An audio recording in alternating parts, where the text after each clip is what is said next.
After weeks of preparation, painting, tweaking, testing, all kinds of fun things, we finally pulled the submarine out of the garage. Checked it, made sure everything was good for a long ride, and after about 5 hours, we ended up at the John Pennekamp Coral Reef State Park in beautiful Key Largo. It was just a beautiful place to be, and it was a great time to get there. And yeah, we prepped it and unloaded it, and the staff there was great. The rangers, the help, they all came out to help and told us where to put it and place it and helped us get it in place, and actually even gave us a beautiful tent to put it under, one of their state park tents. And that helped keep us out of the sun because it was a hot day down there. And before you know it, the crowd started showing up and asking all kinds of questions. And a diver showed up wearing our Lionfish Patrol shirt, who's actually on the Lionfish Patrol app. And just like that, the day was over. It was time to pack up and go home. Okay, Scott, we just finished hanging out here at World Oceans Day at John Pennekamp State Park in the Florida Keys. How'd it go? You know, I'm in love with the Keys. This is a beautiful, magical place. The people here, you know, you don't move to the Keys to get away from the ocean. The people that are here really love the ocean, and it shows. And they're all, to a single person, they're all interested in the lionfish problem. So I was really impressed by that. And if they haven't eaten lionfish, they want to. If they haven't been catching lionfish, they want to. If they can't do either, they want to help us succeed. So it's been really inspiring to show that not only is this a viable thing that needs to happen, but it's an important thing for the future of the reefs to happen, and the community gets it, and they've been behind it 100%. It's been exactly what I needed to hear, actually, to justify all the efforts to be here. Yeah, it was really a good crowd, and some of the questions, I mean, there was like this, I don't know, she must have been 7 or 8, asking incredible questions, like really well thought out questions. Like, I wish more adults would ask questions like that, you know? I've been a little worried about the younger population, but a lot of that's been dispelled because the kids here today, they were asking engineering questions and biology questions and environmental questions that really adults should have been asking. Yeah. And quite frankly, they gave me ideas on directions to go on how to make this sub suck up lionfish. So it was entertaining and informative, to say the least. Yeah, and pretty inspiring too. There's a lot of good, great minds that are going to grow up and, you know, hand the torch off to them and let them continue the fight.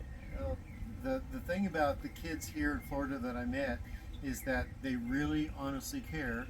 They're more grounded type of kids that I'm used to, and not only do they want to see the ocean succeed, they see themselves as a part of it. Oh, good. Yeah.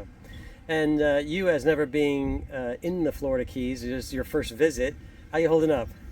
Well, one thing I'll tell you about the Florida Keys, it's hotter than hell.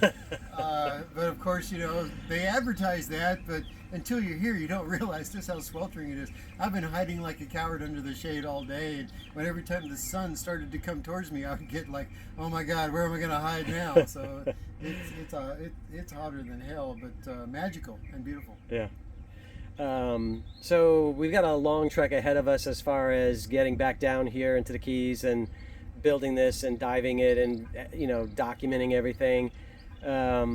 What's your thoughts on that going forward?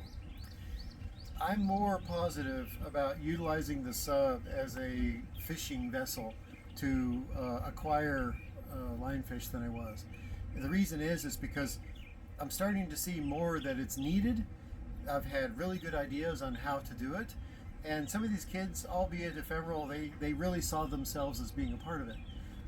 And in fact, I've invited a lot of them to become a part of it, and that's motivation for me, not only just to help save the reefs, which is very dear to me, but also to maybe inspire some future kids to look at becoming submarine pilot fishermen to help recover invasive species like the lionfish. So we may be planting a seed that's bigger than I understand.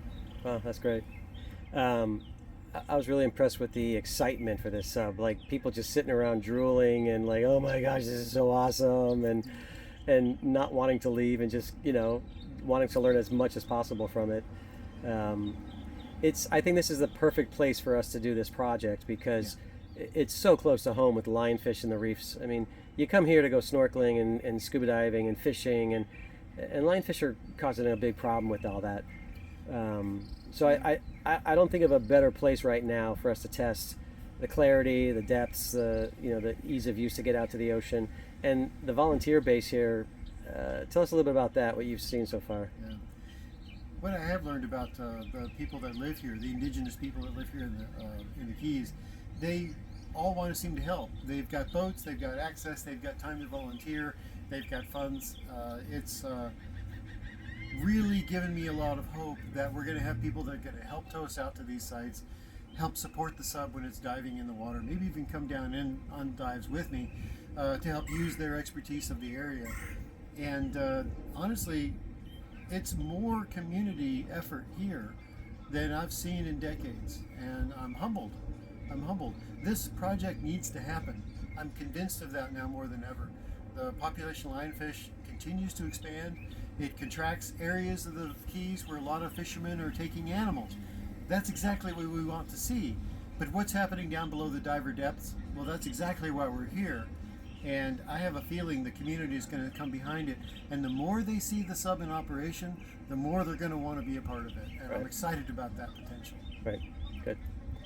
All right. Well, let's strip this sucker down and get it loaded up and get out of town. Yeah, now comes the part I hate the most, which is taking the sub apart. I just hate that because, especially if you didn't take it in the water, you don't have anything to show for it. So, we put it together as a dog and pony show, and people enjoyed it. People liked it. The yellow does attract people. Yeah. That's the yellow submarine myth is true. Yeah. How many times did we hear that today? I think probably about 6 times for me. Yeah. One person actually even came up singing the song, "We all live in it." Oh my God! Okay, I get it. It's a yellow submarine, but in delight and with lightheartedness, they came and did it. That's good. All right. Well, let's continue our efforts and get back to Sarasota so we can do some more testing on it before Some we more turn testing. around and come back down. That's right. We got a lot of work to do and not a whole lot of time to do it, because when we come back down here, It's go time. we actually want to start testing. Yep. It's go time to start getting film and to go start testing. We need the people here to see that we're real. We're really going to do this, and it's more important than ever to get the sub operational. I agree. All right. Well, great job today. Yeah, you too. Let's I'll keep tell at you it. what, guys, watching Scott work with all of these people, he's informative, he's passionate, he is kind and considerate, he listens, he delivers information. He's just a hell of a salesman for the whole lionfish problem. So I was very inspired and really delighted to see all the energy today. Dude, you read that wrong. Well, thank you. Yeah, you're welcome. I mean Thanks. it. I absolutely mean it. All right. Let's keep at it.